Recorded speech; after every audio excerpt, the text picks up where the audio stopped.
Yes, what's your question? Here we say the names of the angels, and you even name people after them.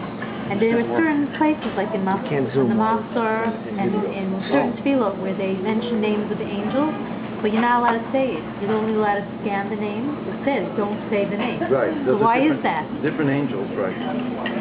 Oh, so some angels don't let you say the name, and some you're allowed to say the name?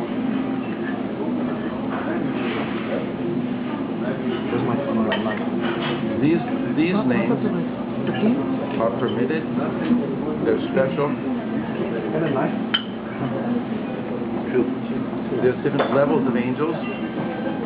The ones that are not permitted to be said are very difficult to pronounce anyway. And I'm not an expert, but I would say that they're just not going to be something that somebody's going to be named after. They're not. I'm not really giving a clear answer. Yeah. What's your name? I think my name is Debbie. Debbie's asking a question about, it says in the Siddur about certain names of certain angels, don't ever say them, whereas Michael and Raphael and Gabriel we're allowed to say. I don't have a clear answer for you. It's just that that's the way it is. The other ones are contemplative, and these are ones that have come into common parlance, and we can name people after them, and therefore it's okay. And as I said, Gabriel is God's power, Raphael is God's healing. It's like simple, clear. It's not an angel in the sense that it's an independent entity. In a sense, the angels are God's gloves. And I write on page 1 of this book, page 1, I write about the difference between Shabbos angels and weekday angels. When were they created, the angels? There's day 1, there's day 2. There's different levels of angels. When were they created? Different days. Different days of the week, and therefore it represents different levels. I say on Friday night, there's a changing of the guard. Weekday angels are replaced by Shabbat angels. We say, B'tzetchem l'shalom. You guys who have been here all week, it's Shabbat now. Go. The other ones are coming. It's very similar to when Yaakov Avinu had a vision of the ladder. And according to the Midrash, the Israel angels went up the ladder, and the Chutz La'aretz angels, the out of Israel angels, came down to accompany him. And when he came back 22 years later, he met Mahanaim. The last word in the same parasha is Mahanaim. Wow! Again, the ones who went up are coming back down, and the ones who came with me are going up. It's very interesting. Like, what's the difference between angels of Israel and angels of New York? When you think about it, like, what's the problem? What are you talking about? So I have an answer. What do you got? The angels of La'aretz, their duty is to hide Hashem, and the angels of Israel, their duty are to reveal Hashem. Sign her up. I would say it a little differently, but you're right. We'll put it on a sliding scale. That's why I invited her. A sliding scale. Here, I'll read you what it says. The difference, page 1. The difference between the two is similar between, in time, the weekday angel and the Shabbat angel. It's similar in space to the difference between the Israel angel and the Chutz La'aretz angel. Israel corresponds to Shabbat, and the world corresponds to the 6 days of creation. 6 days of the week are more hidden. Shabbat is more revealed, right? That's the basic. The difference between these two is similar to the difference between the angels of Eretz Israel and the angels of outside the land. Relative to Eretz Israel, the veil that hides the pure light of divinity is much thicker in New York. Nevertheless, the difference is merely one of degree, i.e., how much the pure light is hidden or revealed. The divine presence that lies behind both never changes. This is why keeping Shabbat or learning Torah in New York makes it as if one is in the Holy Land. In other words, you connect to that inner level, that subatomic level where that's the reality, by doing Torah, by doing by using the methods that have been given to us to connect, right? To sing a song, to meditate. You're in Israel when you're doing that.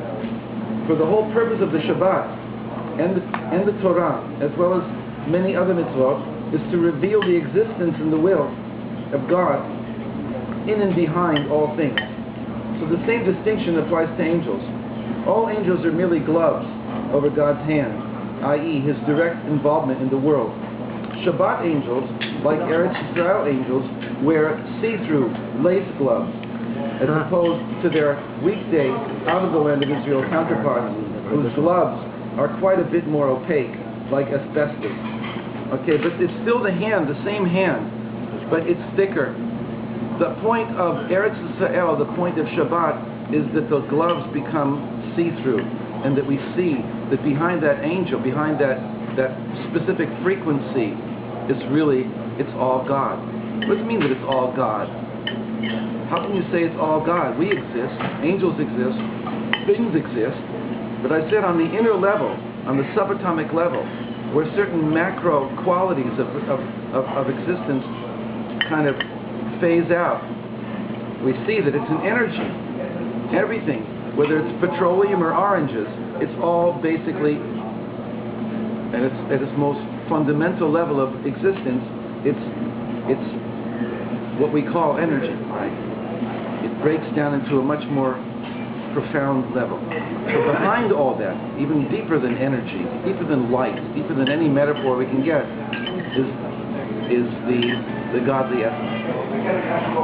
So I even have on Passover, for instance, very quickly, on Passover night, the Midrash says that God took us to Jerusalem and we offered the Passover sacrifice in Jerusalem. It's ridiculous. We were in Egypt. We had to stay in our houses. We couldn't even leave our houses all night. And we left Egypt in the morning. Why would the Midrash say, of all things, that God took us spiritually to the Temple Mount, where we offer our sacrifices, and then we came back, and then in the morning we left? So obviously it doesn't mean it literally. And it doesn't even mean it that he took us anywhere else and brought us back. It means that in the middle of the night, we felt that the outer shell of reality phased away, and we were in the level of Jerusalem, the level of the temple, the level of the heavenly temple. You see, it's a way of looking at reality, that there's a cover over here. The physical reality covers over the energy level, covers over the divine level. So if we are in a certain state of consciousness, that outer level falls away, and we realize, wow, we were in Israel the whole time. Because that's always what's behind, like I said before about Shabbat, that's what's behind regular time, is sacred time.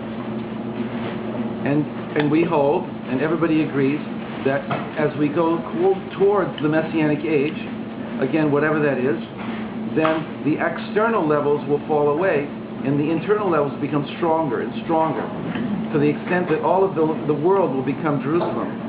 The world will become the Temple Mount. The whole world will have the intensity or the spiritual level of the temple, of the Holy of Holies. And it won't stop there. It'll just go back up to the level of the sun and beyond. And all of mankind will be lifted up to the level of Israel. Notice the outer shell of the Frenchman and the Ugandian and everything. It all falls away because everybody really is a soul that's connected to the one great soul. So all of mankind becomes Israel.